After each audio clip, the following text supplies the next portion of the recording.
Okay, dear. Let me see the eggs you dyed at school. How was your Easter egg dyeing? Did you have fun? Let me see them. You dyed 3 eggs? Did all the students dye eggs? You can't see yourself. There they are. There they are. Did you dye 3 at school? Yeah. Did all your friends dye them? Yeah.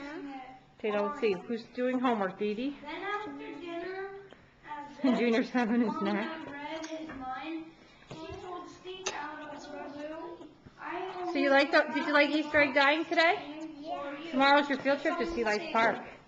You ready? Say cheese. Are you ready for your trip to Sea Life Park tomorrow? There.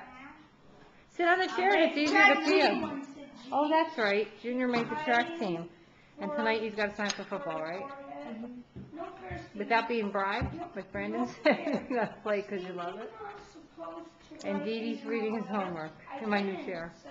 Kind of new. It's from someone you know and love this time. Yeah, well, you got to pay for everything, huh? Got stoppers. Are you going to eat an egg there? No, Grandma. Yeah. Yeah, let me turn this off. Pajama day.